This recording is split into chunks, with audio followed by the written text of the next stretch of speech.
Hi friends, आपका हमारा YouTube channel सरकारी नौकरी इंडिया में स्वागत है। इस वीडियो में मैं आप लोगों के लिए यूपीएसआई लास्ट ईयर क्वेश्चन के डे 5 के वीडियोज लेके आया हूं। तभी तक आपने हमारा चैनल को सब्सक्राइब नहीं किया है तो आपसे रिक्वेस्ट है हमारा चैनल को जरूर सब्सक्राइब करें और ज़्यादा से ज़्यादा लोगों के पास शेयर करें। तो आइए स्टार्ट करते हैं आपका पहला क्वेश्चन से। इस वीडियो में हम 10 क्वेश्चन डिस्कस करेंगे जो कि लास्ट ईयर आपका जो यूपीएसआई का एग्ज़ाम हुआ था और उसमें सभी क्वेश्चन आए हुए हैं। तो पहला क्वेश्चन है आपका कि भारतीय संविधान में मौलिक कर्तव्य कब समाविष्ट किए गए। यहाँ पे आपसे ईयर पूछा जा रहा है कि किस वर्ष में जो है मौलिक कर्तव्य को संविधान में शामिल किया गया। तो मौलिक कर्तव्य जो है संविधान का जब निर्माण हुआ तब हमारे संविधान में नहीं था और इसको बाद में जोड़ा गया। तो 1976 में, कब? 1976 में एक समिति थी, सरदार स्वर्ण सिंह समिति। कौन सी? सरदार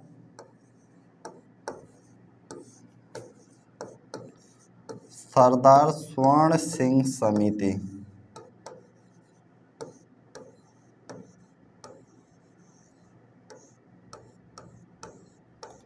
इस समिति ने सिफारिश किया कि मौलिक कर्तव्य को जोड़ा जाए। तो उस समय जो है सिर्फ 10 मौलिक कर्तव्यों को जोड़ा गया था।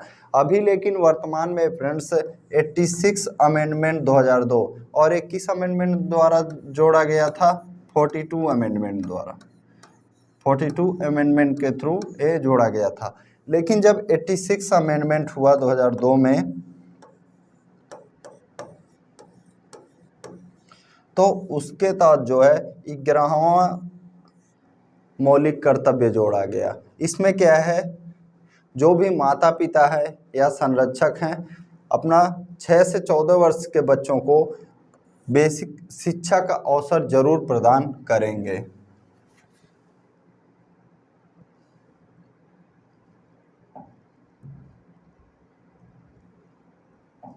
मौलिक अधिकार निलंबित किए जा सकते हैं। तो पूछ रहा है कि मौलिक अधिकार जो है किसके द्वारा सस्पेंड किया जा सकता है या निलंबित किया जा सकता है।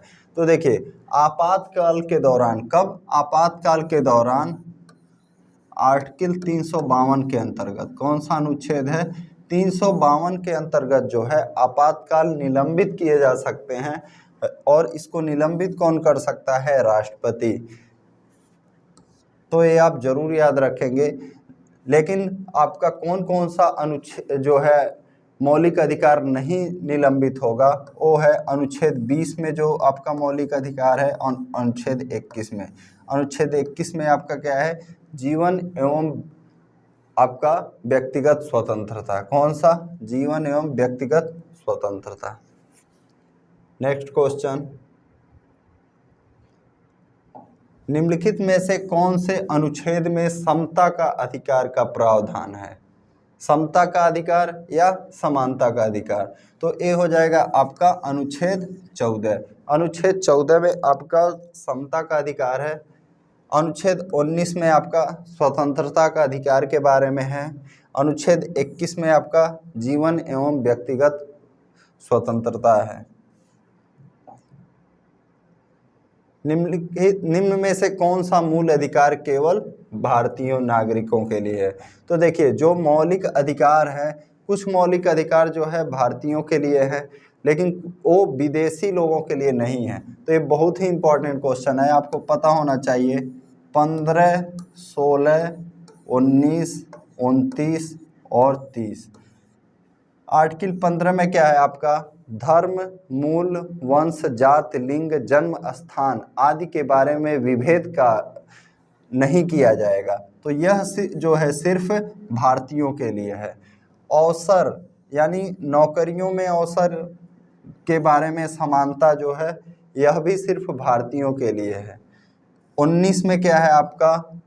स्वतंत्रता है, ये भी सिर्फ भारतीयों के लिए है। 29 और 30 यह संस्कृति और शिक्षा संबंधी अधिकार। क्या?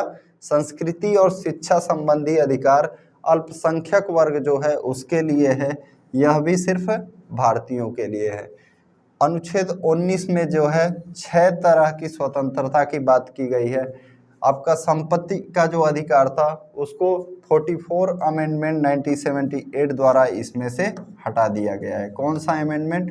44 अमेंडमेंट 1978 के द्वारा संपत्ति के अधिकार को जो है 300 क में डाल दिया गया। किस में? 300 क में।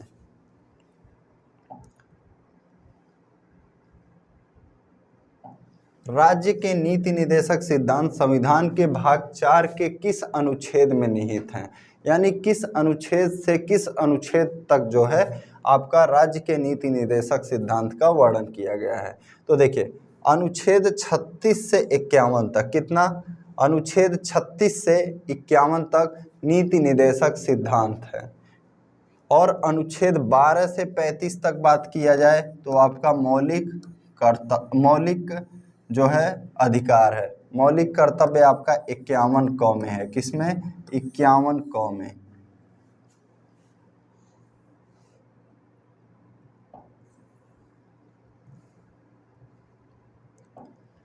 कल्याणकारी राज्य की संकल्पना का समावेश भारत के संविधान में है। तो देखिए कल्याणकारी राज्य की संकल्पना का जो समावेश है संविधान में किस भाग में है? तो आपका नीति निदेशक जो सिद्धांत है इसी में कल्याणकारी राज्य के बारे में बताया गया है कि यानी राज्य जो है कल्याण के लिए क्या क्या कार्य राज्य को करने चाहिए। तो आपका आंसर हो जाएगा यहाँ पे राज्य के नीति निदेशक तत्व। और यह राज्य का नीति निदेशक तत्व जो है आपका किस देश के संविधान से लिया गया है? आयरलैंड से। समान कार्य के लिए समान वेतन भारत के संविधान में सुनिश्चित किया गया एक क्या है? तो यह भी जो है राज्य के नीति निदेशक सिद्धांतों का एक अंग है। जब संविधान इसमें देखिए किस आर्टिकल में है? तो 39 घ। कितना? समान काम के लिए समान वेतन आपका किस में है? 39 घ में। इसमें पुरुष और महिला को जो है समान काम के लिए समान वेतन मिलना चाहिए, ये बताया गया है। भारत में निम्नलिखित में से किसके अंतर्गत पंचायती राज प्रणाली की व्यवस्था की गई है?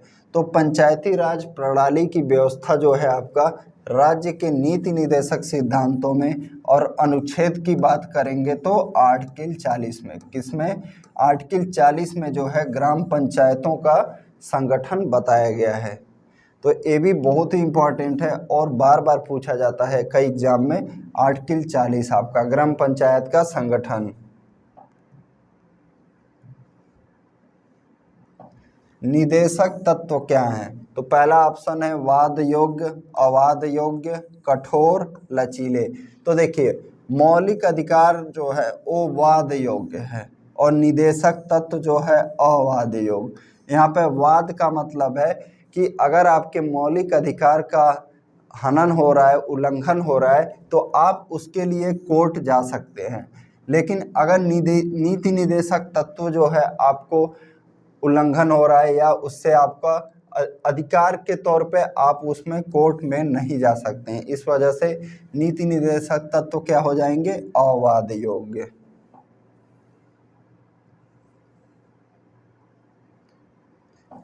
राज्य नीति के निदेशक सिद्धांतों में कौन सा अनुच्छेद प्रबंधन में श्रमिक भागीदारी को सुनिश्चित करने की बात कहता है?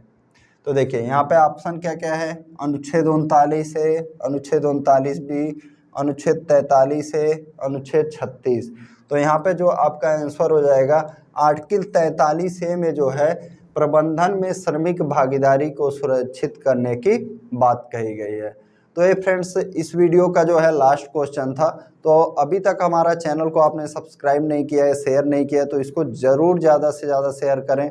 हम आपके लिए ऐसे ही वीडियो लाते रहेंगे। Thank you.